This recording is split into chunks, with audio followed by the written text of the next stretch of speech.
Ok. Alors, Virginie, je suis trop contente de t'accueillir aujourd'hui parce que c'est la première fois que je rencontre quelqu'un qui va pouvoir nous parler aussi du THPI, des réflexes archaïques. Quand j'ai vu ton profil, ça m'a vraiment interpellée parce que je te trouvais hyper pétillante. J'ai vraiment adoré ton angle d'approche. Et les réflexes archaïques, j'en avais jamais entendu parler. Et du coup, je me suis dit, ah, mais j'ai trop, trop envie d'en savoir plus. J'avais vraiment envie de te rencontrer, qu'on puisse échanger là-dessus. Donc, merci à toi de nous faire l'honneur d'être avec nous aujourd'hui. Est-ce que tu peux te présenter, nous dire un petit peu plus sur toi? Comment est-ce que tu es arrivé dans le milieu des neuroatypies et du HPI? Alors, je vais essayer de faire court. Donc, moi, je m'appelle Virginie Dexé, j'habite à Brive-la-Gaillarde, en Corrèze, une très chouette petite ville avec une qualité de vie que j'adore. Euh, En fait, la neuroatypie a toujours fait partie de ma vie, sauf que je ne le savais pas pendant très longtemps. Moi, j'ai fait du sport de haut niveau, j'ai commencé à enseigner à l'âge de 12 ans, à 15 ans, je faisais des cours à mes propres profs, mais moi, je trouvais ça très normal. Et j'ai compris après que ça n'était pas tant que ça. J'ai eu la chance d'avoir un entraîneur qui était parfait pour moi, qui m'a ouvert à plein de choses, qui était un ancien jockey, qui était quelqu'un qui observait beaucoup les corps et qui m'a très tôt appris que l'amélioration de la performance ne passait pas que par un entraînement dogmatique, mais par l'épanouissement, par quelque chose.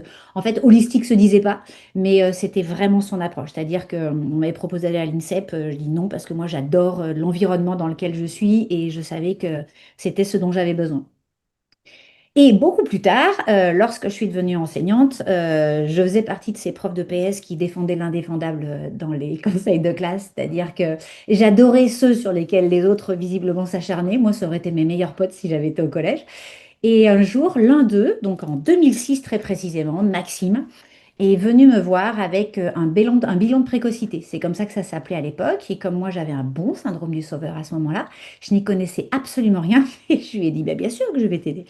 Et en fait, c'était une très bonne idée d'avoir envie de l'aider parce que ça a télescopé ma vie personnelle. Je me suis rendu compte que mes enfants l'étaient. Je me suis bien sûr rendu compte que bah, ça me touchait également, que ça touchait beaucoup de gens autour de moi. Ça a été pour moi une super opportunité pour prendre mon cheval et mon glaive et du coup, au sein du système de l'éducation nationale, partir aider ces enfants qui visiblement en bavaient. À une époque où, bien entendu, ça n'existait pas. Il fallait pas en parler, c'était un sujet tabou, c'est un sujet un peu chelou. Et ça a été une formidable aventure à plein de titres parce que ça m'a permis de découvrir plein d'autres formes de neurodiversité. Au début, je suis partie sur le haut potentiel, mais bien entendu, ça a télescopé les troubles 10, inévitablement, ça a télescopé le TDAH et après, ça a télescopé l'autisme. Donc en fait, ça a été une formidable aventure personnelle parce que ça a nourri ma vie de maman, ça m'a donné plein de clés pour accompagner mes enfants, ça a nourri ma vie de prof parce que ça a complètement changé ma façon d'être prof, ça a nourri encore ma vie professionnelle parce que bah, ça a donné plein d'occasions de contribuer à un système, donc d'être utile, c'était génial, de changer le monde, c'était parfait. Ça a nourri tous les sujets qui me passionnaient, mais dont je ne pouvais pas parler lors des apéros cacahuètes parce que tout le monde en a rien à foutre. Donc, les sciences cognitives, la bio, la philo, la psycho, la physique. Bref, en fait, je me suis autorisée à aller répondre à toutes mes questions. Pas en me considérant comme justement clinicienne ou quoi que ce soit, je me suis donné la liberté d'aller répondre à toutes les questions que ce champ ouvrait. Et ça a considérablement nourri mon propre appétit intellectuel. Et à un moment donné, je crois que je débordais, donc il fallait que j'en fasse quelque chose de plus que ce que je faisais dans le système scolaire. Et c'est arrivé à un moment où j'ai lancé dans le nouveau collège où je suis arrivée le premier dispositif d'autorégulation. C'est un dispositif qui permet l'inclusion et surtout l'autonomie des élèves autistes en collège. Donc c'était le premier en France en collège, ça existait déjà à l'école primaire. C'était une aventure humaine qui me passionnait. Et à un moment où je me disais, si j'arrive pas à faire ça, je vais mourir dans le système. Le système me paraissait un peu trop étroit à ce moment-là. Et donc, du coup, j'ai monté mon organisme de formation à ce moment-là en me disant, si jamais ce projet ne voit pas le jour, ben, c'est pas grave, je sauterai le pas et j'irai euh, proposer à des gens déjà convaincus et non pas passer toute mon énergie à essayer de convaincre, ce que le système m'obligeait un peu à faire avec toute la gratitude que j'ai pour ce système dans lequel quand même les choses avancent et c'est un terrain de jeu que j'adore toujours. Mais donc, du coup, il se trouve que les deux graines ont fleuri en même temps. Donc, le dispositif a bien lieu et c'est une aventure absolument passionnante que je continue à vivre en tant que prof et également toujours en tant que prof de PS parce que c'est une discipline que je trouve passionnante pour travailler sur plein de choses. Et donc, à côté, j'ai monté mon organisme de formation et là, je m'adresse plus particulièrement aux parents, aux adultes et aux professionnels, ce qui nourrit pleinement tous mes tiroirs et qui m'a donné justement un sentiment de complétude absolument parfait. Je crois que je peux dire que je kiffe ma vie justement parce que j'ai plusieurs casquettes. Et ça fait du bien de voir des atypiques qui kiffent leur vie, que c'est possible et que, mais oui, oui, oui, on peut tout à fait apprivoiser son potentiel, se sentir bien et kiffer sa life. Je pense que c'est un point super important. Ça, je pense qu'il faut s'autoriser à l'inventer parce que je pense que en fait, ce, le haut potentiel et la neurodiversité ont été un super fil rouge, un super prétexte pour m'autoriser. Au début, en tant que sauveuse, certainement, et puis après, pour nourrir mon propre besoin de stimulation et de répondre à toutes les questions sur l'être humain que j'avais depuis tout mon parcours, même en tant que sportive de haut niveau, c'était vraiment des questions importantes, des questions existentielles, des questions biologiques, des questions métaphysiques, enfin tout se rejoignait et de pouvoir à un moment donné le partager. Et la vie m'a pas épargnée, donc j'ai connu de belles, belles grosses épreuves. Et en fait, j'ai pu les mettre à l'épreuve des balles, toutes ces compétences et toutes ces informations que je pouvais avoir. Donc, il me semblait vraiment intéressant de pouvoir les partager. Et alors, petite curiosité de ma part, quel sport est-ce que tu pratiquais à Ah, l'époque? je faisais des athlètes. Moi, je faisais j'étais championne de France sur 100 mètres haies. Ouais, mais c'était il y a Ah, longtemps. ok. Je me demandais. Ok.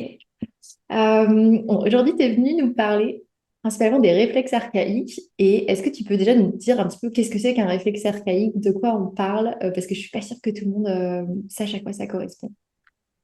Alors déjà, dans réflexe archaïque, il y a réflexe et il y a archaïque. Déjà, qu'est-ce que c'est qu'un réflexe? Et si tu veux, le mieux étant, enfin, en tout cas, moi, je suis persuadée qu'on apprend beaucoup par l'expérience. Ok? Nous, on aime beaucoup réfléchir et comprendre, mais je trouve que ce qui reste après, souvent à long terme, c'est l'expérience. Je vais te proposer de faire un tout petit test. Je vais te demander de garder les yeux ouverts, de fixer ton écran et de ne pas cligner des yeux pendant 20 secondes. C'est bon pour toi? Mhm. Ok. Alors, on est parti. Un, 2, 3, 4, 5, 6, 7, 8, 9, 10, 11, 12, 13, 14, 15, 16, 17, 18, 19 et 20. Ok. Est-ce que tu peux me dire, bah, déjà bravo, bravo parce que tu as réussi. Est-ce que tu peux me dire ce que tu as ressenti? Ouais, comme du froid dans les yeux, ça pique. D'autant plus que moi j'ai un TSA aussi, donc regarder les gens dans les yeux, même si là, avec un écran ça me met une forme de distance et c'est pas la même chose qu'en présentiel.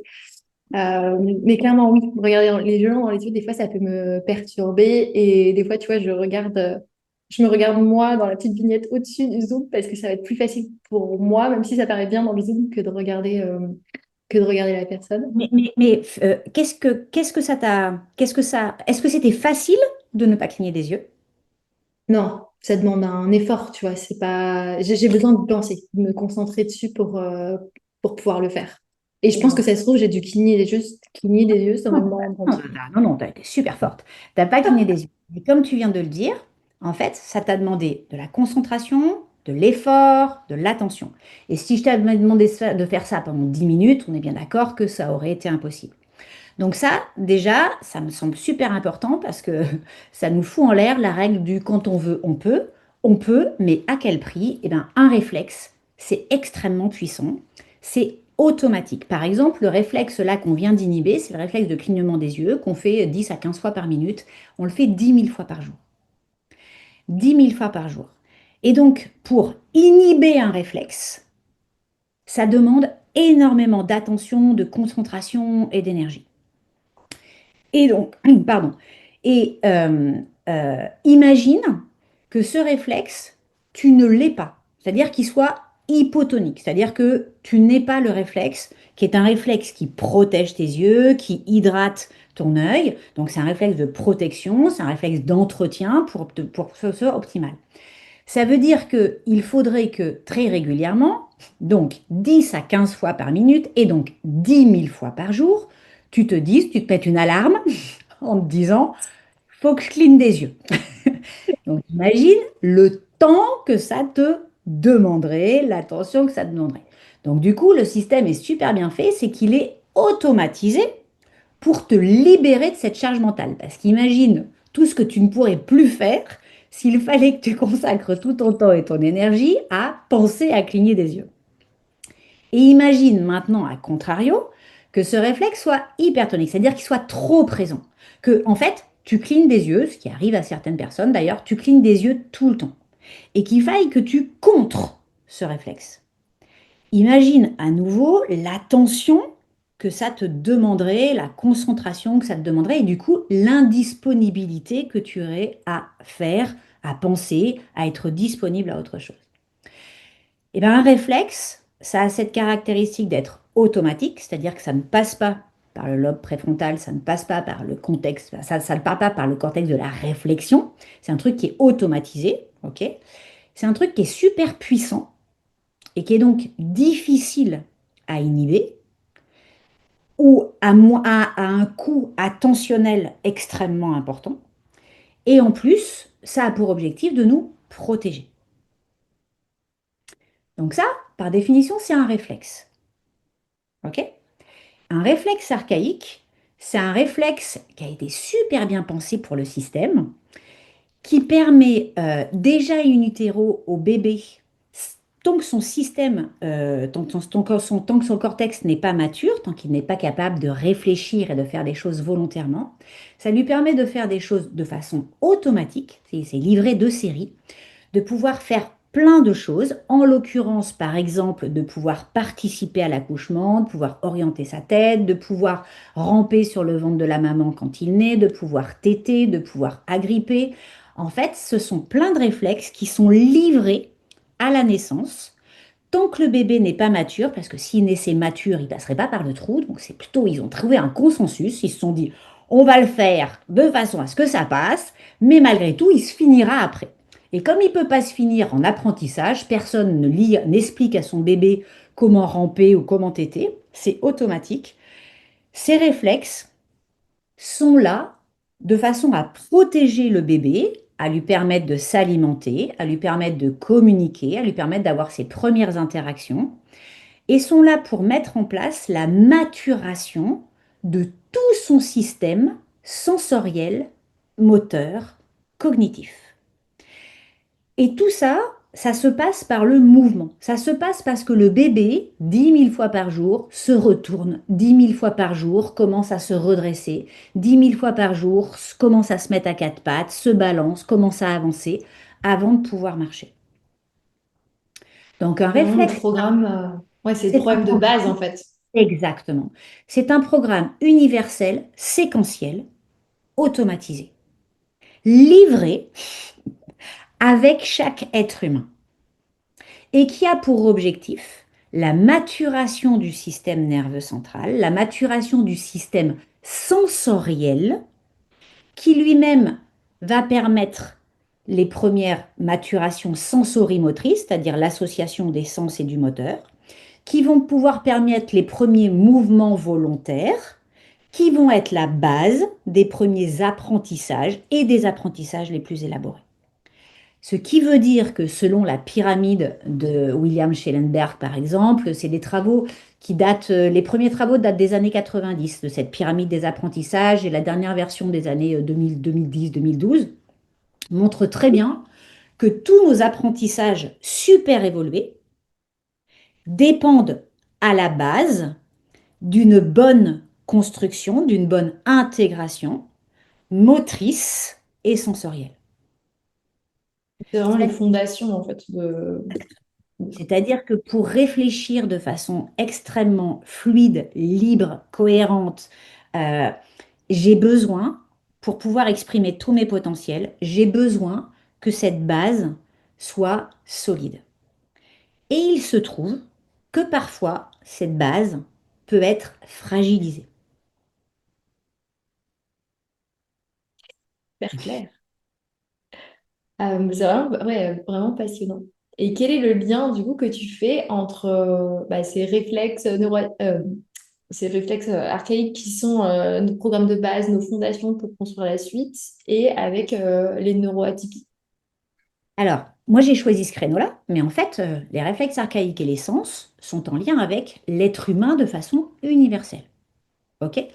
Pourquoi moi, je travaille davantage là-dessus? Parce qu'il y en a plein. Aujourd'hui, les athlètes de haut niveau ont des bilans de réflexes archaïques parce que pour optimiser leur potentiel, enfin, ça fait partie de la batterie de tests et d'optimisation des systèmes. C'est pour ça que ça m'intéresse aussi sur le côté sportif, puisque c'est aussi quelque chose qui me passionne. Mais moi, je l'ai ramené très tôt dans le giron de la neuroatypie pour plusieurs raisons. La première, c'est que des études très tôt ont montré, par exemple, des études de Banders dans les années 70, ont montré que 75 à 80% des enfants qui avaient des troubles d'apprentissage avaient des réflexes archaïques non intégrés. Quand on dit des réflexes archaïques non intégrés, c'est indissociable de sens. Réflexes archaïques et sens sont indissociables, puisque chaque réflexe est associé à un sens et chaque sens, pardon, c'est pas facile à dire, va potentialiser un réflexe. Donc, on a très tôt le travail de Melillo, le travail de Mazgutova, bref, très tôt des chercheurs ont fait le lien avec des TND, avec des difficultés à pouvoir associer les deux hémisphères et la non-intégration de certains réflexes archaïques. Donc, c'est bien entendu des travaux qui m'ont passionné et qui m'ont passionné d'abord à titre personnel, parce qu'en fait, moi, j'ai découvert les réflexes archaïques grâce à mon fils, grâce à mon fils qui a un profil au potentiel E10. Et donc, je cherchais des solutions pour pouvoir l'aider, en particulier tes dysgraphiques. Et je voyais l'enfer que c'était pour lui le collège. En cinquième, mon fils était incapable de ramener un cahier avec un cours d'anglais ou un cours d'histoire complet. Il avait mal au ventre et il pleurait dès qu'il voyait un stylo, donc je ne savais pas comment l'aider. Il compensait grâce à son haut potentiel en retenant les cours, donc scolairement ça fonctionnait, mais il était incapable d'exprimer à l'écrit tout ce qu'il pouvait penser. Il se trouve qu'aujourd'hui mon fils est auteur, compositeur, interprète, donc on a fait un long chemin et que à une époque où il y avait très peu d'informations, je suis tombée sur le livre de Marie-Claude Maisonneuve, sur les travaux sur l'intégration sensorielle et motrice. Et donc, ça m'a tout de suite parlé grâce à mon passé de prof de PS, de ma relation au corps et ce que je faisais avant. Et du coup, on a fait les premiers travaux, la première approche d'intégration a été pour mon fils. Enfin, ça a été une révolution pour moi. Ça a changé ma façon d'être prof de PS. J'ai compris pourquoi mes élèves n'arrivaient pas à faire une roulade avant, pourquoi ils n'arrivaient pas à faire la brasse, pourquoi ils n'arrivaient pas à se mettre sur le dos, pourquoi. En fait, ça a été véritablement une révolution, vraiment, dans ma façon de comprendre la motricité de mes élèves et de les déculpabiliser sur la coordination, sur la façon, les attitudes de débutants que l'on pouvait retrouver. Et c'est-à-dire que les gamins, ils avaient très bien compris ce qu'il fallait faire, mais ils n'arrivaient pas à le faire. Et Ah, ça me parle, ouais, ce que tu veux dire, ouais. j'ai enfin compris pourquoi. Ça m'a permis de les dédouaner de cette culpabilité ou de ce sentiment d'être con ou d'être nul qui les habitait parce qu'ils n'y arrivaient pas. Donc, ça a changé ça, ça a changé la vision que j'avais de mon propre fils, parce qu'en fait, l'écriture était l'arbre qui masquait la forêt, parce que derrière cette écriture se cachaient des problèmes de proprioception, d'équilibre, de coordination, de dissociation, de vision, de sensorialité. Et donc, ça a été une formidable aventure que de me former tout de suite, hein, dès la première séance. J'ai dit, tu sais quoi, je me forme en même temps.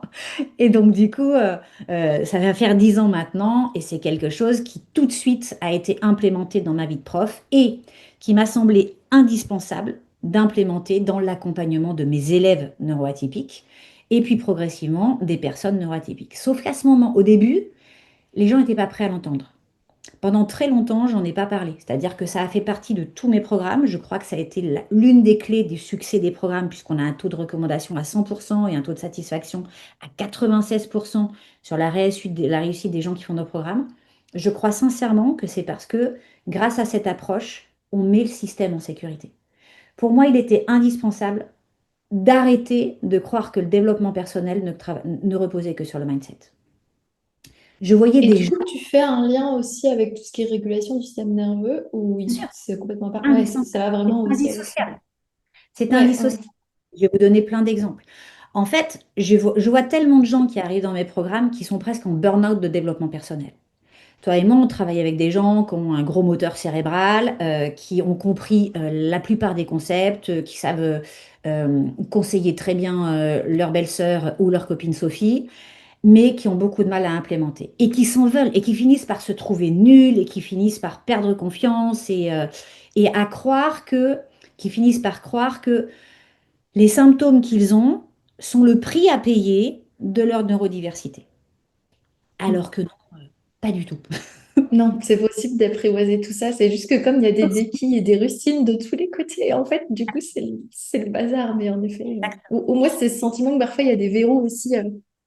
Ouais, des verrous invisibles et que parfois, même au sein de l'univers atypique, des fois, on les voit pas. Et c'est en progressant et en ayant plus de profondeur, on se dit, mais en fait, c'est ça ce truc qui me bloque, mais qui est tellement gros qu'on l'avait pas vu avant, parce qu'il prend énormément de place. Et, et si tu savais, tu as vu l'énergie que tu as mis à faire, à t'empêcher de cligner des yeux. Oui, c'est énorme. Enfin, Eh c'est de bien, la suradaptation à ce niveau-là, si on le faisait durer plus longtemps. bien, en fait, sache que plein de neuroatypiques, puisqu'en fait, donc l'expérience après m'a montré, puisque moi, les gens que j'accompagne, j'ai 90% des gens qui ont des réflexes archaïques non intégrés. Et on va dire qu'on tourne autour de 5 6 réflexes qui reviennent systématiquement. Eh bien, ces gens, tu vois l'énergie qu'il t'a fallu pour juste t'empêcher de cligner des yeux, eh bien, ces gens, quotidiennement, luttent contre 5 6 7 parfois réflexes archaïques non intégrés et ne s'en rendent absolument pas compte. C'est-à-dire que pour eux, c'est devenu la norme. Et en fait, ils ont mis tout leur haut et très haut potentiel au service de la compensation. Ce qui fait qu'en fait, c'est des profils qu'on voit qui sont super doués, mais qui, par exemple, n'ont pas bien réussi à l'école, ou qui plafonnent, ou qui s'épuisent, ou qui sont en burn-out, à force de compenser. Parce que ça demande une énergie de malade de compenser. Et on ne se rend pas compte de ce que ça nous coûte parce qu'on croit que on croit que c'est comme ça pour tout le monde. Alors qu'en fait, c'est super simple pour les autres et c'est super complexe pour soi. Ouais, c'est comme si les autres, ils avaient des vélos électriques tranquillou et que nous, on essayait de pédaler. Mais en fait, non, ton vélo, il est encore cadenassé. Tu peux pédaler autant que tu veux, t'avances pas, quoi. L'image est bonne. Ton vélo, c'est comme si toi, tu avais encore des petits trous. Les réflexes, en fait, c'est des béquilles de démarrage qui sont indispensables au démarrage, mais qui sont vouées à être enlevées, comme quand on enlève les petits trous. Imagine que tu veuilles faire avec un vélo avec des petits trous la même chose que pourrait faire un mec avec un vélo électrique, c'est-à-dire aller très vite, accélérer, prendre des virages serrés. Toi, tu es obligé de pédaler comme une dingue avec ton vélo. Ce que tu fais parce que tu es HPI ou tu es HPI et que tu es une warrior et qu'on t'a appris que quand on veut on peut et que tu es élevé à être bon élève et à fermer ta bouche, à serrer les dents et que tu as le culte de l'effort et que tu as des drivers hyper forts, donc tu tiens le coup, mais tu te rends pas compte de l'énergie que ça te coûte. Tu te rends pas compte du hacking attentionnel que ça représente et tu te rends pas compte du plafond de verre en fait que ça représente. C'est hyper intéressant ce que tu dis, tu vois, par rapport à l'attention. Parce que je me dis, bah, typiquement, quand on parle du TDAH et donc cette capacité aussi à mettre son attention au bon endroit pour soi, bah, clairement, si tu as toute une partie de ton attention qui est occupée à ça, bah, ça peut expliquer qu'il t'en reste pas suffisamment aussi pour faire les trucs où tu as envie de la mettre, quoi. Et c'est pour ça que les gens avec lesquels je travaille, ils arrivent avec ou pas d'ailleurs des étiquettes ou des soupçons d'étiquettes, mais que je m'en fous parce qu'en fait, la méthode est la même pour tout le monde, c'est l'autorégulation du système. Apprendre à autoréguler ton système, Ouais, à auto-réguler. voir qui fait avec. Sauf que quand tu es neuroatypique, t'as pas le choix, tu dois connaître le mode d'emploi. de cette incroyable technologie de 50 000 milliards de cellules. J'aime bien les métaphores, donc tu m'arrêtes si elles ne te parlent pas, mais je considère que tant qu'on a cette batterie de réflexes non intégrée, on joue très fort sur un instrument de musique qui n'est pas accordé. Donc on croit qu'en jouant plus fort, on va finir par jouer juste et qu'on va finir par aimer la musique qu'on joue. En règle générale, non seulement la musique est dissonante, mais on finit par ne plus l'aimer, on finit par même plus avoir envie de jouer parfois parce que ça nous épuise. L'intégration sensorielle et motrice, selon moi, dans ma conception des choses, c'est accorder l'instrument pour pouvoir non seulement jouer juste, mais permettre de jouer de façon puissante parce que ton instrument est accordé. Et mieux que ça, imagine que tu as accordé ta guitare. Elle n'est pas accordée pour les 10 ans à venir. C'est savoir que tu vas jouer de ton instrument. Il y a peut-être des moments où tu vas faire un gros concert, tu vas jouer beaucoup dessus, mais tu t'en fous parce que tu sais l'accorder à chaque fois que tu as besoin de rejouer fort dessus. Donc la métaphore est hyper... Enfin, j'ai fait de l'art quand j'étais plus jeune et en effet, il fallait l'accorder régulièrement. Et donc, oui, ça me parle complètement ce que tu veux dire. Et je trouve ça ouais, vraiment, vraiment intéressant. Euh, Comment est-ce qu'on peut reconnaître, est-ce que tu as des exemples à nous dire, qu'est-ce qui peut, enfin, est-ce qu'il y a des choses qu'on fait dans le quotidien ou autre, des indices qui pourraient nous montrer que bah, clairement là, il y a un de tes réflexes qui n'est pas intégré et que ça vaudrait le coup du coup d'aller apprendre à accorder son instrument. Il y a plein de profils. Et il y a des profils matchés, bien entendu, sinon ça serait pas drôle. Donc, au début, je vais faire des caricatures et bien entendu, on peut matcher les deux. Il y a, je vais appeler ça le profil 10. C'est le profil maladroit, malhabile. C'est l'enfant qui a du mal à s'habiller, qui a du mal à faire ses lacets, qui va manger comme un cochon. C'est l'enfant dysgraphique à qui on va arracher, qui a du mal à découper, qui a du mal à poser les gommettes à l'école primaire. Quand c'est un garçon, on va très vite, on va passer un peu dessus parce que c'est normal quand tu es un garçon de ne pas être très appliqué. Quand tu es une petite fille, tu vas énormément faire d'efforts parce que pour une petite fille, c'est moins normal. Et donc, du coup, tu vas surcompenser, te suradapter. Mais on va dire, c'est ce profil qui confond sa gauche et sa droite, qui est maladroit, le Gaston Lagaffe, tu vois, qui a fini par croire que c'était son caractère et que c'était ce qu'il était, maladroit. Tu as le profil, ben justement, le profil dispersé, le profil de celui qui est toujours obligé de bouger, celui qui ne tient pas sur la chaise, celui qui n'arrive pas à avoir l'air attentif. Parce que quand je dis avoir l'air, parce que lui, il est à fond en termes d'attention, mais malgré tout, ça donne pas forcément l'impression qu'il est attentif. Donc là, c'est pareil. Donc, pardon, pour répondre bien à ta question, tout ce premier là, en fait, ça va être le profil maladroit. Excuse-moi. Le profil maladroit, ce qu'on va souvent retrouver, c'est des difficultés de dissociation entre la tête et le reste du corps. Donc, par exemple, quand ma tête tourne, mes bras tournent. Euh, Typique d'un réflexe tonique asymétrique du coup, avec une absence de Oui, c'est genre, dissociation. tu Exactement. n'arrives pas, ok. Voilà. Mhm. Ou du haut vers le bas, donc c'est des enfants qui vont avoir du mal à passer du tableau à la feuille, c'est des gens qui vont avoir du mal à tourner la tête, c'est des gens pour qui conduire est super compliqué, alors que intellectuellement, n'importe qui peut avoir son permis de conduire, mais en fait, ils sont obligés de contrecarrer sans arrêt, comme toi avec les yeux tout à l'heure, des réflexes pour regarder à droite, regarder à gauche, pour s'occuper du pommeau de vitesse, etc., sans être obligés de bouger les mains. Et donc, ils sont hyper crispés et ça a un coût attentionnel de malade et ils sont lessivés au bout de 100 bornes. Oui, je vois tout à fait de quoi tu parles. Moi, je me rappelle très bien que mes leçons de conduite, ça a été bah, un enfer, quoi. Je lui ai expliqué, bah oui, j'ai compris, il faut que tu fasses ça avec les pédales. Il me dit, bah, pourquoi tu n'arrives pas avec les pieds? Et oui, c'était des choses comme ça. Ou moi, je regardais juste l'œil comme ça, il me disait, non, il faut que tu montres que tu as tourné la tête. Du coup, j'étais là, je En fait, je montre vais que j'ai tourner les bras. regardé. Je montre que j'ai regardé pour faire plaisir à l'inspecteur. Et donc, du coup, ouais, c'était vraiment l'impression de jouer une mascarade, vraiment, pour avoir son permis. C'était vraiment ce truc-là, je m'en rappelle très bien. Ouais. Et ça, en termes de coût, enfin, tu ressors, t'es lessivé du cours de conduite et tu te sens nul et tu as l'impression que c'est facile pour les autres alors que c'est compliqué pour toi. Et Et du coup, ça, c'est typique, ce premier profil. Sur le deuxième, le TDAH, hein, ils sont, bien entendu, ils peuvent être les deux. Mais du coup, je vais avoir, par exemple, des réflexes plantaires qui ne sont pas intégrés, c'est-à-dire que les gens qui sont chatouilleux sous les pieds, et ben en fait, à chaque fois que j'ai une stimulation des pieds, donc à chaque fois que je marche, j'ai une perte d'équilibre. Donc mon système vestibulaire est en alerte permanente. Donc en fait, toute mon attention est hackée sur trouver mon équilibre, ce qui fait que je ne peux pas être disponible pour eux autres. Donc par exemple, parler en public, ça peut être compliqué parce que je ne me sens pas ancrée en équilibre. J'ai un sentiment d'insécurité permanente. Je peux avoir des problèmes de vertige. Je peux avoir également un réflexe qui est le réflexe de Galland, qui est un réflexe qui est sur les flancs et sur le bas du dos, qui fait que toutes mes étiquettes, les textures sont insupportables, les textures qui grattent. Donc du coup, je suis jamais calme, je suis jamais serein avec mon corps. J'ai toujours l'impression qu'il faut que je bouge, que ça gratte, que c'est inconfortable. Dès que la chaise me tourne le dos, il faut que je bouge. Donc c'est des enfants qui vont avoir du mal à tenir sur la chaise.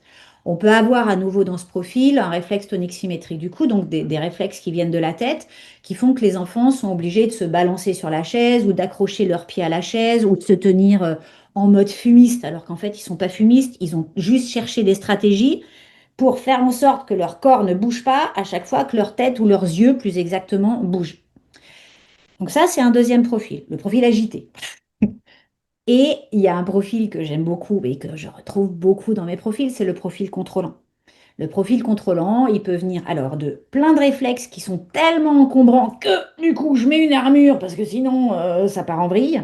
Et il y en a un qui est mon chouchou, qui est le réflexe de Moro, qui est un réflexe que l'on teste. Donc bien entendu, tous les réflexes sont testés à la naissance chez le bébé hein, pour voir si le système neuronal va bien.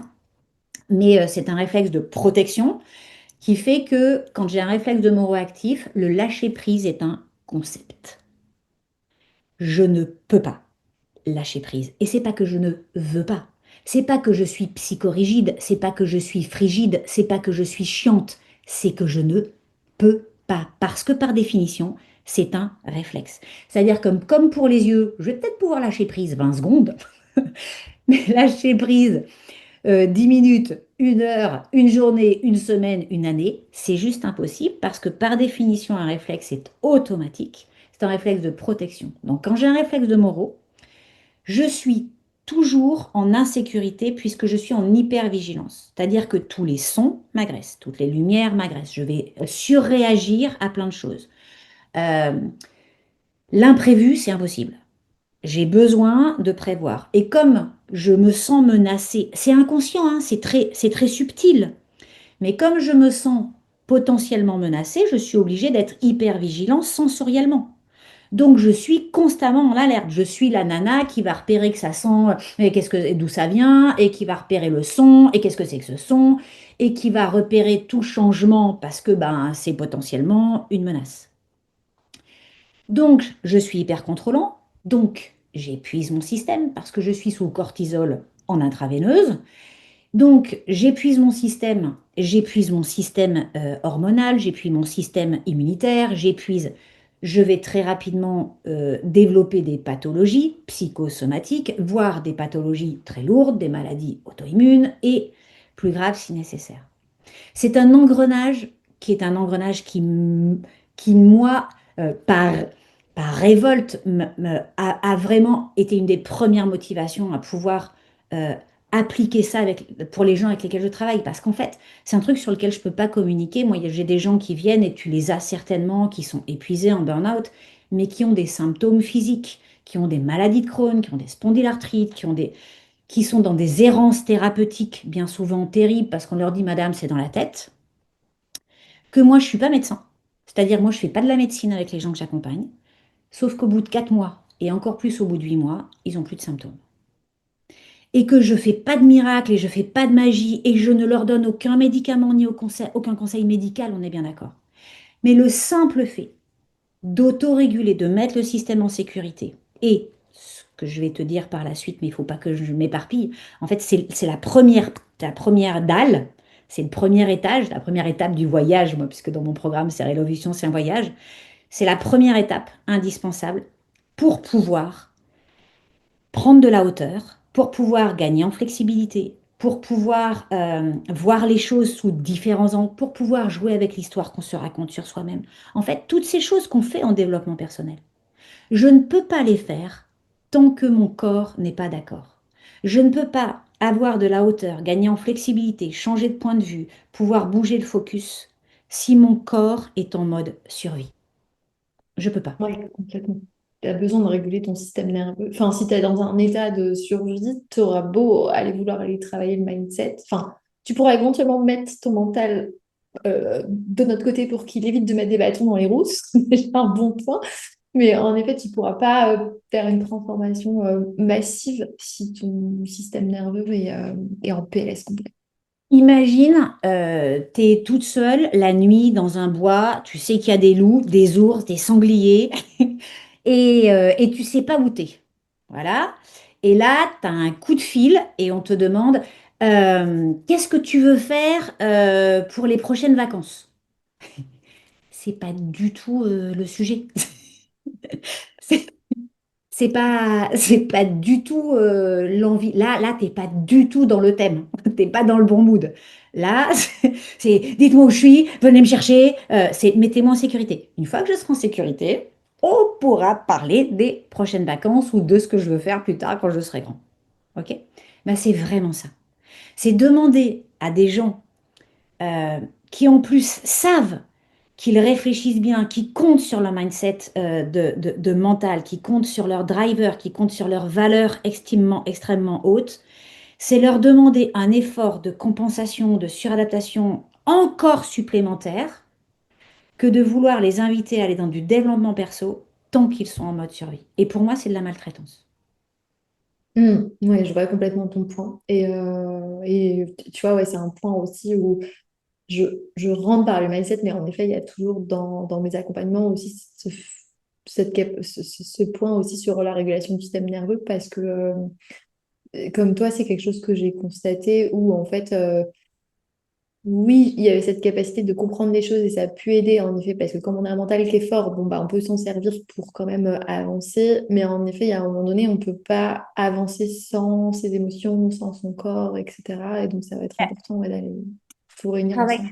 Travaille avec des enfants autistes et donc des enfants qui ont souvent une grosse batterie de réflexes archaïques non intégrés, des enfants qui, par exemple, n'ont pas de main directrice, ont du mal à trouver un œil directeur ou ont des visages où ils ont du mal à mobiliser, ils ont des réflexes du visage qui sont encore très forts, ils ont du mal à mobiliser leurs muscles faciaux.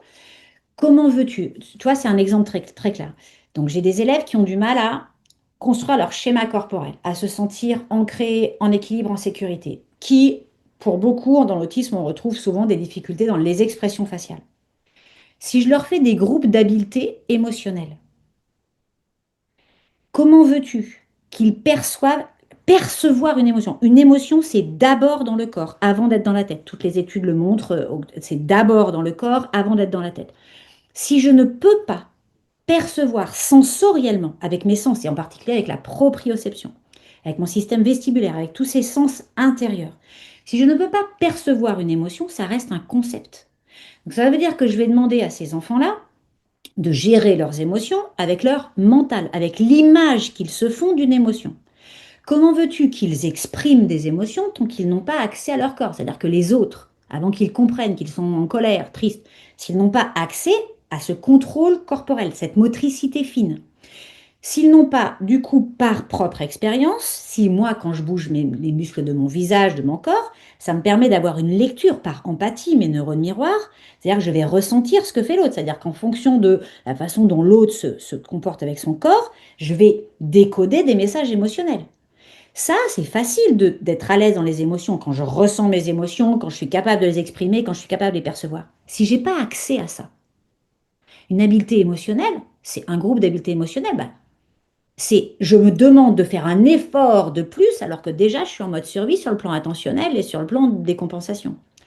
Forcément, si j'arrive pas à exprimer les émotions avec mon corps, si j'arrive pas à percevoir celles des autres, ça aura un impact sur mes habiletés relationnelles.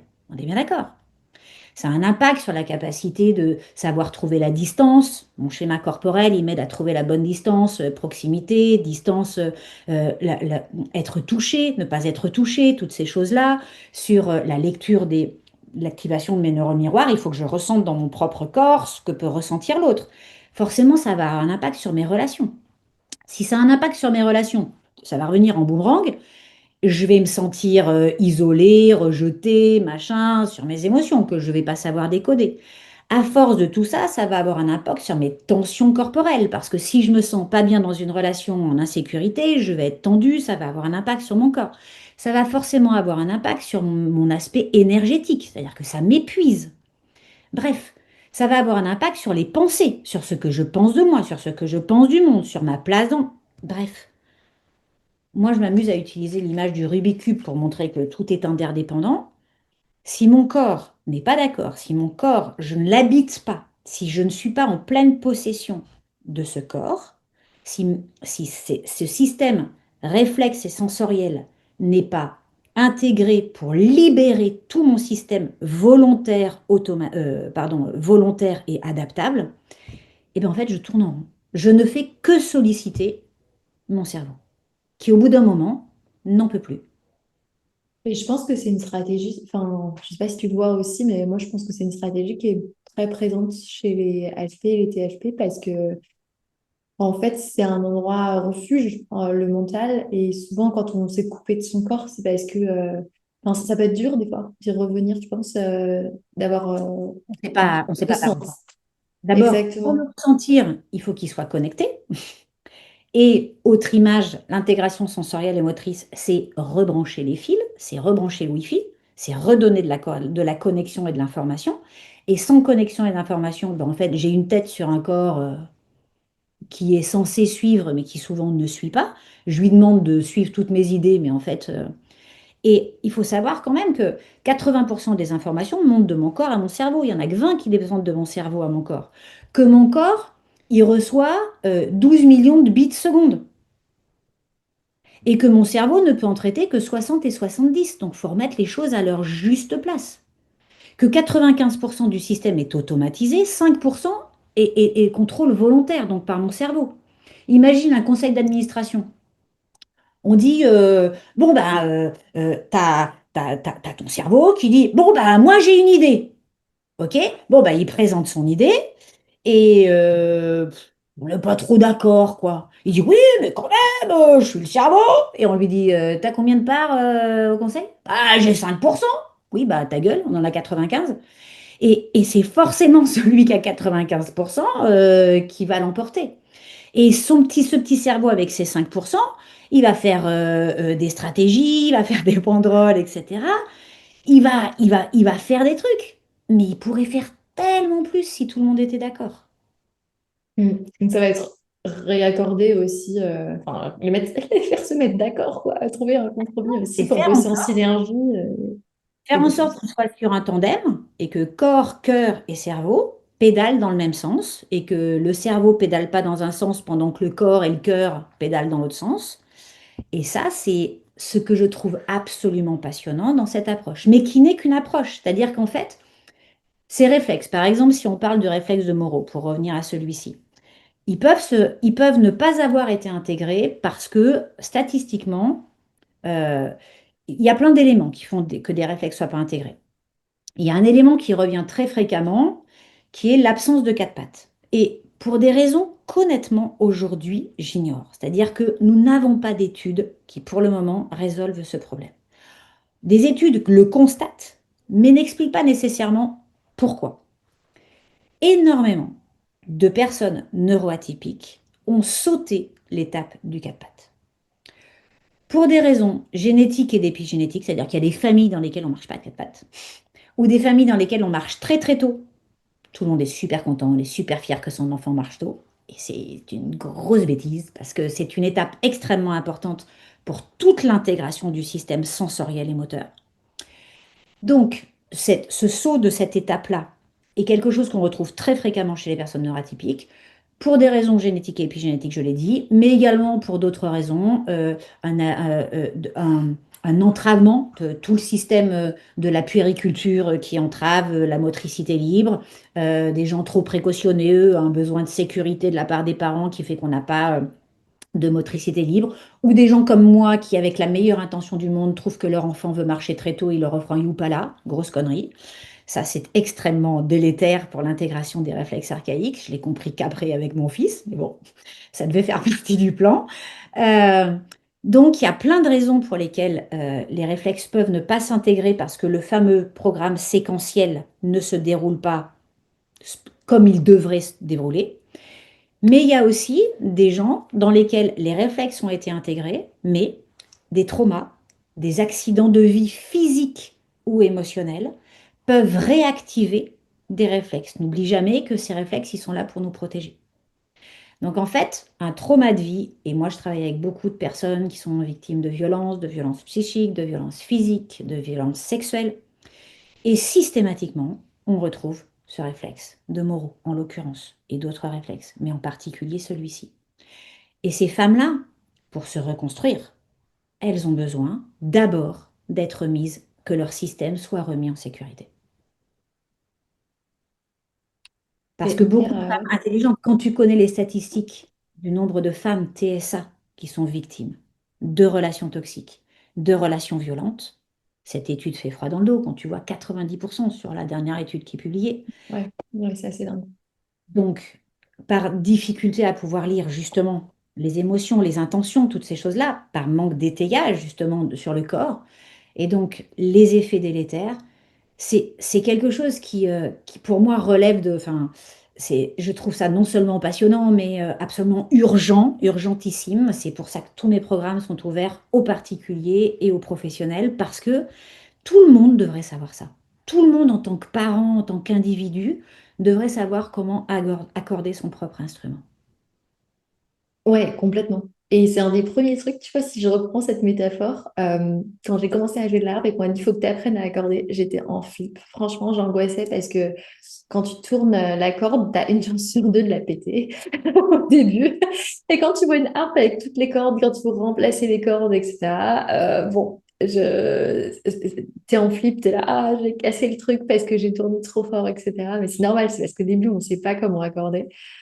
Euh, et, et je pense qu'en effet, mais quand tout sonne faux et que rien ne marche, ben, tu auras beau apprendre à mieux jouer, mieux mettre tes doigts, si ça ne marche pas, comme tu disais avec cet exemple de la guitare. Euh, et apprendre à accorder, même si on casse quelques cordes au passage, enfin, ça fait partie de l'apprentissage, donc c'est complètement En fait, normal et logique de le faire, en fait. on casse pas de corde. Si je vais jusqu'au bout de la métaphore, parce qu'on est parti là-dedans, on a un peu tendance à tirer toujours sur la même corde, qui est la corde mentale, et c'est pour ça Mm. qu'elle pète. Et c'est pour Ouais, ça qu'elle out, etc. Si je répartis sur mon instrument, si je répartis chacune des cordes, et selon moi, dans mon modèle, il y en a six. Il y a la corde mentale, il y a l'intelligence corporelle, dont on vient de parler, qui ne se limite pas à l'intégration sensorielle et motrice, mais dont l'intégration sensorielle et motrice fait partie. Il y a l'intelligence émotionnelle, mais on a vu qu'elle était très dépendante de l'intelligence corporelle. Il y a l'intelligence relationnelle, on a vu qu'elle était très dépendante de l'intelligence émotionnelle et de l'intelligence relationnelle. Il y a l'intelligence énergétique. On a vu que sa capacité à pouvoir rester au top était très dépendante de mon... J'ai des relations de merde, des émotions désagréables et un corps qui faut que sans arrêt que je contrôle et des pensées qui sans arrêt essayent de contrôler tout ça. Bah forcément, je suis épuisée, j'ai de grosses fuites énergétiques.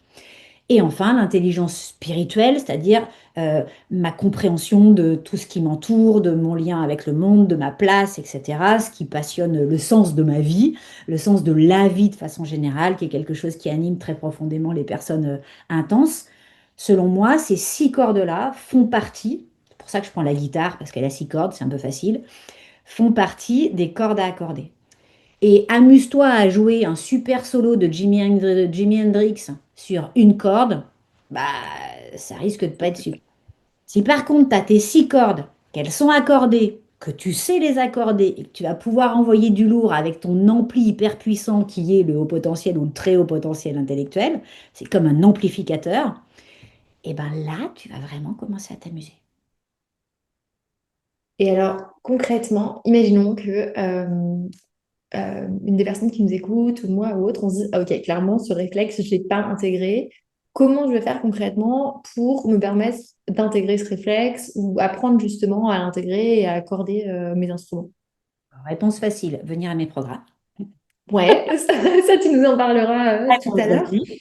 Parce que ça fait partie vraiment de la base de tous les programmes et que là, du coup, j'ai créé depuis, c'est la deuxième session parce que la première session a vraiment été super, de réflexe atypique, qui est vraiment une immersion pendant 2 jours dont tu ressors pour les professionnels et particuliers, dont tu ressors avec ton bilan personnel et des outils pour les intégrer en présentiel. Donc la prochaine, elle est 8 et 9 novembre à Brive-la-Gaillarde.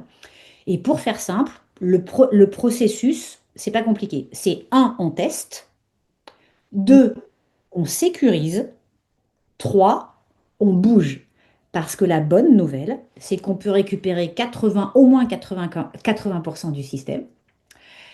Donc c'est jamais foutu. Et plus on découvre de réflexes non intégrés, plus on a une marge de progression et de libération énorme. Donc c'est pas une mauvaise nouvelle.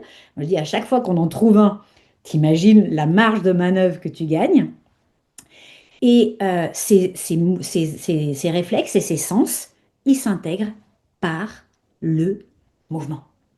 Alors ouais, pour des gens qui aiment quand c'est complexe, je suis désolée, c'est extrêmement simple. Et non seulement des mouvements, mais des mouvements que peut faire un bébé. Donc il n'y a pas besoin de faire des trucs compliqués, il suffit juste de bien savoir quel mouvement correspond à chaque réflexe. Et c'est des mouvements extrêmement simples. Et dans mes programmes, souvent, demain, c'est demain. Dans le Révolution, c'est demain qu'on parle de ça. Et je leur dis, quand vous allez voir les mouvements, vous allez croire que je me fous de vous, mais je vous assure que c'est extrêmement puissant et que vous allez être en chantier pendant un petit moment. Les effets sont très très forts et pourtant les mouvements sont très très simples. Il n'y a que du contrôle moteur qui peut permettre l'intégration d'un réflexe. C'est-à-dire que c'est la multiplication des expériences motrices qui permet l'intégration d'un réflexe, qui permet la maturation et du coup sa libération. On appelle ça une intégration, c'est-à-dire qu'il est toujours là, mais il n'est pas actif. Ok, ok, c'est hyper clair. Et comment tu gères du coup? Bon, alors je te demande pas de me révéler, genre, je sais pas, il faut tourner la tête comme ça en soufflant ou en regardant je sais pas quoi, et du coup ça régule quelque chose. Euh, Moi, je me dis, ok, trop bien. Est-ce que par exemple, ces mouvements, il faut les faire juste une fois ou est-ce qu'il faut apprendre à les faire plusieurs fois? Parce que tu vois, par exemple, là, je me dis, dès qu'on parle de répétition, de routine, là, il y a la part de moi TDAH qui se dit, ah, what the fuck, on va faire le truc une fois et tu vas voir qu'après, on va plus vouloir le faire. Donc, comment Normal. tu t'assures, tu vois, de garder cet élan et de pas lâcher l'affaire, tu vois, ou en tout cas de se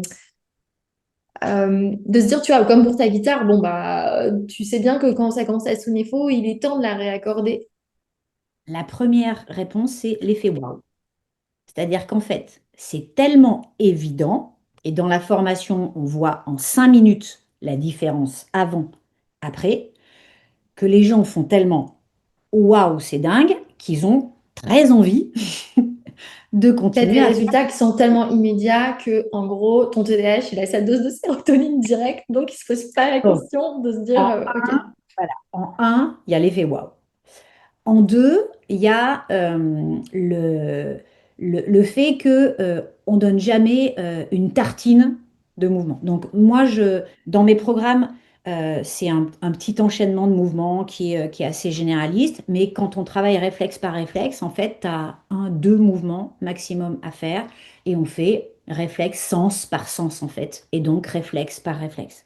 C'est important de parler de sens parce que les réflexes sont souvent décriés parce qu'on oublie que derrière des réflexes archaïques, c'est des sens. Le système visuel, le système tactile, le système auditif, le système vestibulaire, la proprioception. C'est en fait tout ça qu'on va intégrer, qu'on va stimuler pour pouvoir inhiber ces réflexes. Et du coup, quand tu parles de sens, est-ce que tu fais également un lien avec tout ce qui est hypersensibilité? Forcément. En Est-ce fait, que l'hypersensibilité, ce serait une espèce de, dis-moi si je me trompe pas, de dérégulation plus, et qui fait que du coup, si on vient réguler, on va dire l'hypersensibilité subie, mais ce serait une forme de dérégulation, parce qu'après, le fait de capter plein de trucs, des fois, ça peut être génial, mais on va dire le côté je subis, j'en peux plus et je me sens complètement débordée par toutes ces stimulations. Du coup, ce serait lié au fait que, bah, clairement, là, il y a un besoin justement de réaccordage, de régulation. alors de mon point de vue, oui. C'est-à-dire l'hyperconnectivité. super pouvoir. Par contre, comme tu l'as dit, l'hypersensibilité subie, fardeau. Et donc, symptôme, preuve d'un dérèglement du système, preuve d'un désaccordage du système. Donc ça, c'est lié à deux facteurs. Le premier, c'est effectivement des sens qui viennent compenser d'autres sens et qui, du coup, bah, en fait, sont trop envahissants. Et d'autres, c'est une surstimulation, c'est la goutte d'eau qui fait déborder là, c'est-à-dire qu'en fait, quand je te parlais de mon réflexe de Moro qui fait que la nana, elle est tout le temps en mode radar, ou le mec est tout le temps en mode radar, ben en fait, quand il y a une stimulation supérieure à ça, imagine ton téléphone avec 75 applications ouvertes ou plutôt le téléphone, ils ont réparé pas mal les bugs, mais sur ton ordi, tu as plein de fenêtres et puis la dernière, tu vois, tu as download et tu vois que ton truc, il peut plus faire surface. Il a plus les ressources. En fait, notre système, c'est toujours un équilibre entre ressources et contraintes. Tant que j'ai les ressources supérieures aux contraintes, ouais, je vais le faire comme ça. Tant que j'ai des ressources supérieures aux contraintes, je gère, pas de problème. À partir du moment où mes ressources deviennent inférieures à mes contraintes, ça craque. Et donc j'ai des Mm. symptômes divers et Et c'est ce variés. qu'on voit aussi avec les mamans qui découvrent souvent leur TSA, leur TDAH, leur neuroatypie au moment de la naissance d'un enfant parce que la charge mentale explose Ou lors et le nombre de d'études contraintes aussi. lors d'un changement de vie, un déménagement, quand on quitte le nid familial pour le TDAH, quitter le nid familial pour beaucoup, c'est difficile parce que leur maman a longtemps été leur fonction exécutive. Et du coup, quand tu dois, et c'était des bons élèves, et quand ils arrivent, ils doivent gérer l'aspect scolaire, mais également les courses, les lessives, l'entretien de l'appart, et ça fait trop. Mm, mm. Et donc, l'intégration sensorielle et motrice, c'est redonner du disque dur au système. C'est redonner de la mémoire vive, c'est redonner de la disponibilité. C'est redonner de la capacité d'adaptation volontaire, choisie, et non pas de la réaction, de la surcompensation subie. Et c'est assez Mm. paradoxal parce qu'en fait, les gens qui sont hyper contrôlants, euh, leur, leur hantise, c'est de subir les choses, on est d'accord? Ouais. Mais du coup, ils se crispent et ils contrôlent Et en encore fait, plus et ils leur lâchent encore moins prise. Et c'est un cercle vicieux en fait. Leur hyper-contrôle est subi, c'est surtout ça. En fait, c'est pas un hyper-contrôle choisi, c'est une stratégie parce qu'il n'y en a pas de meilleur pour survivre. Donc en fait, ils sont hyper contrôlants, mais en fait, ils subissent cet hyper contrôle. Et donc, moi, je trouve ça extrêmement important pour tous ces nanas. Je parle des nanas en particulier parce que c'est vrai que c'est beaucoup le profil de personnes avec lesquelles je travaille, mais c'est vrai également chez les hommes, bien entendu. Euh, Toutes ces nanas qui croient que c'est parce qu'elles sont chiantes, ou que c'est parce qu'elles sont perfectionnistes de nature et indécrotablement, ou parce qu'elles sont hyper exigeantes et qu'elles n'ont pas le choix que d'être hors norme, et de comprendre qu'en fait, elles ont bien plus de latitude que ça. Elles ne sont pas condamnées à être ça. Que ce n'est Ouais, pas se leur remettre de la... personnalité, c'est juste la meilleure stratégie qu'elles aient trouvée jusque-là pour survivre. Oui, c'est vraiment remettre de la liberté, de la fluidité, du mouvement dans les curseurs. Du Et mouvement. ça me parle, tu vois, complètement parce que notamment, c'est ce dont je parle, tu vois, avec les personnes que j'accompagne. Je leur dis, mais en fait, vous avez des curseurs, mais s'il est tout bloqué, tout figé à un endroit, bah, évidemment, là, on se crispe, mais quand on remet de la fluidité, enfin, moi, je le sens, tu vois, cette sensibilité dont on parlait, aujourd'hui, elle est plus subie parce que j'ai cette capacité à régler mon curseur de hypersensibilité quand ça m'intéresse, à hyposensibilité, par exemple, quand je vais faire du ski. Bon, bah, j'ai pas envie d'être hypersensible des pieds, quoi. Les chaussures, c'est super inconfortable. Donc, je diminue au maximum ma sensibilité pour kiffer le moment et faire du ski, mais pas me dire, aïe, j'ai mal aux pieds parce que, enfin, même si les chaussures de ski sont de plus en plus confortables, c'est quand même pas des chaussons, quoi. Donc, l'idée, c'est de pouvoir bah, diminuer cette sensibilité par un peu froid, me dire, bon, ok, je sais qu'il fait froid, je coupe pas complètement, mais je vais pas non plus la subir. Et donc, j'arrive maintenant à, je sens qu'il y a un petit temps de latence de réglage, en général, la première matinée, mais après, justement, j'arrive en effet à régler ces choses-là, tu vois. Ben, l'intégration sensorielle et motrice, c'est ne pas bouger le curseur avec ta tête. C'est pas dire c'est hyper ou c'est hypo. C'est en fait faire en sorte que ce soit adapté. C'est-à-dire qu'il n'y ait pas d'hypersensibilité des pieds ou d'hypersensibilité au froid. Souvent, on pense que être THPI, c'est nécessairement être trop dans la douleur, trop dans la sensibilité, trop. En fait, ça peut être tellement plus fun et cool que ça. Oui, t'es T'es pas obligé d'être dans... Enfin, pour moi, le pas fait obligé de taper d'intégrer ce l'armada de mode... symptômes. T'es pas du tout Ouais. obligé de taper l'armada. C'est pas le prix à payer d'être Non, THPI. il n'y a pas Et, de prix à payer. Et je pense que des fois, c'est une construction aussi de se dire, bah attends, je peux pas, ce serait trop beau pour être vrai. Et du coup, je pense qu'il y a une espèce de construction aussi qu'on a mis en place, ouais, par rapport à ça. ouais, je suis hypersensible à la douleur, mais c'est parce que je suis THP. Ben, en fait, non. Enfin, ça peut être beaucoup plus écologique que ça. Et du coup, enfin, moi, un petit slogan que je m'amuse à utiliser, c'est un corps intégré des potentiels libérés. C'est-à-dire qu'en fait, au lieu de mettre ton THPI, ton HPI, en fait, ton moteur au service de la compensation, tu peux le mettre au service de la création, au service de l'intuition, au service de la connexion, au service de l'apprentissage. Bref, tu peux le mettre au service de trucs qui sont vraiment de la relation, au Des service trucs de... porteurs de sens, quoi. Pas des trucs de compensation parce que tu te sens complètement crispé par l'environnement, la situation, etc. Ok. C'est vraiment passionnant. Merci pour tous ces partages, Virginie. Euh, on s'approche de la fin. Si tu avais vraiment un mot, un message que tu avais envie de faire passer aux personnes qui nous écoutent, ce serait quoi par rapport au THPI, au réflexe neuroatypique? Qu'est-ce que tu aurais envie de leur dire? Peut-être que, à froid comme ça, hein, enfin, je réfléchis en même temps que je le dis, mais euh, je sais que toi, tu as un profil THPI et du coup, des gens qui sont sensibles à la notion de vibration, qui sont initiés à ça. Et en fait, ce que j'aime bien essayer de faire passer comme message, c'est qu'il y a d'autres boutons que le volume. Et le bouton de la fréquence, si on veut vraiment jouer sur toute la gamme de fréquences, ben, il faut que ce fameux instrument puisse vibrer. Et tant qu'il est figé, on n'a que le bouton de volume. Et on n'obtiendra jamais le même kiff avec le bouton de volume qu'avec le bouton de fréquence, qui lui est celui qui nous permet d'utiliser, de faire la magie qu'on peut faire avec ce système absolument fantastique et intense qui est ce qu'on appelle le très haut potentiel. On pourrait lui donner plein de noms. Mais en tout cas, cette façon exacerbée d'être extraterrien ou terra extra, euh, on peut vraiment jouer sur la vibration à partir du moment où notre système est bien accordé et toutes nos compétences intellectuelles, sensorielles peuvent être mises au service de quelque chose de beaucoup plus vibratoire et beaucoup plus en lien avec tout ce à quoi on aspire vraiment quand on est au potentiel. Et sinon, la phrase simple, c'est oui, c'est ça, c'est un corps intégré des potentiels libérés. C'est Top. si tu veux Merci. vraiment jouer avec toute ta gamme de potentiel et en faire une jolie gamme harmonique et pouvoir danser sur une chouette musique que tu joues, bah, c'est une façon qui ne se suffit pas à elle-même, on est bien d'accord, parce que peut-être ne l'ai-je pas dit, mais par exemple, si on intègre le réflexe de Moreau, mais que je continue à avoir des stratégies dysfonctionnelles sur le plan relationnel, émotionnel, c'est-à-dire que je développe pas ces intelligences-là ou ces énergétiques, ben, en fait, je vais me remettre en carafe.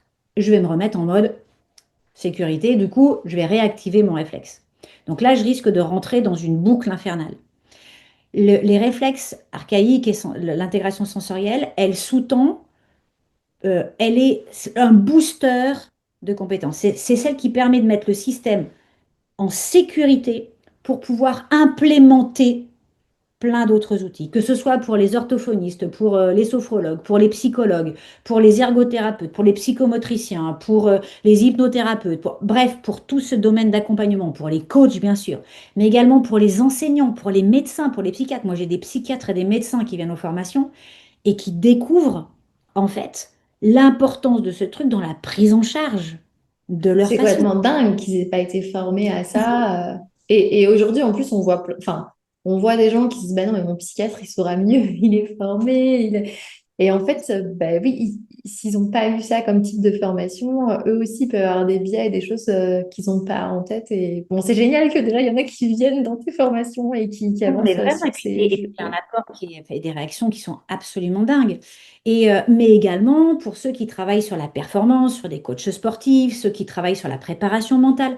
En fait, c'est un préalable qui permet de sécuriser le système et qui va pouvoir permettre de pouvoir vraiment jouer avec tous les outils en tant que spécialiste on dispose. Et en tant que parent, bah, c'est important si on a des enfants de savoir quelles étapes à ne pas sauter, comment même les encourager à accompagner certaines étapes. Et si jamais ben, c'est trop tard, ils ont grandi, ils ont 10 ans, ils ont 11 ans, eh bien, on sait qu'en fait, il y a des façons de pouvoir les accompagner qui vont pouvoir véritablement alléger la charge attentionnelle, et leur permettre de pouvoir. Moi, c'est pas compliqué. Le jour où mon fils a commencé l'intégration des réflexes archaïques, il s'est mis à jouer de la guitare, du piano, de la batterie, à pouvoir écrire. Enfin, en fait, s'est ouvert devant lui un boulevard des possibles qu'il n'arrivait pas à investir parce qu'il n'en avait plus l'énergie, l'attention disponible. Ouais, c'est comme si tu arrivé un peu à ton plafond de verre, à un max, tu satures, et du coup, il n'y a plus d'espace, en fait, pour pouvoir te libérer et rebouger. Et le fait Mettre d'aller intégrer tout ça, ça te redonne de l'espace, de la place et de la liberté, en fait, pour retrouver cette fluidité. exact. Et puis Écrire, aller mettre jouer à un autre niveau, comme tu dis, l'idée, c'est pas de subir sa vie, c'est de la kiffer, c'est de pouvoir bah, la choisir, quoi, à tous les niveaux et avec... enfin, je trouve que plus on intègre bah, qui on est, plus on évolue et plus c'est un niveau de profondeur, de subtilité qui est hyper fin. Et c'est ça que je trouve hyper intéressant, justement, quand tu parlais, bah oui, on change de fréquence, de vibration, de cours de jeu, en quelque sorte, où en fait, on va jouer sur des choses différentes. Peut-être qu'au début, il y a deux, trois curseurs, et puis au fur et à mesure, on rajoute tout plein de curseurs, de trucs sur lesquels on va y jouer et qui font qu'il y a de plus en plus ouais, de finesse, de subtilité dans ce qu'on porte. exactement. Merci à toi pour ce moment partagé. Merci Franchement, à toi. c'était un super moment. Moi, j'ai appris plein de choses. J'espère que ceux qui nous écoutent aussi. Virginie nous parlait donc d'un stage qu'elle organise très bientôt en présentiel. Je crois que c'est à Brive-la-Gaillarde, c'est ce que tu nous disais. Donc, si vous avez envie d'y aller, je vous mettrai le lien du site de Virginie. Comme ça, vous pourrez y aller aussi ou aller regarder un petit peu si ça vous intéresse. Parce que clairement, je pense que ça peut être un vrai point. Et moi, perso, même, j'envisage de venir, tu vois, dans tes essais parce que je trouve ça vraiment génial ce que tu proposes par rapport à ça. Donc, merci encore à toi pour aujourd'hui Alors, et pour ces j'invite temps. les gens à venir à la prochaine parce que justement, moi aussi, je m'amuse à mettre de la magie dans ma vie et du coup, je pars pour un tour du monde derrière.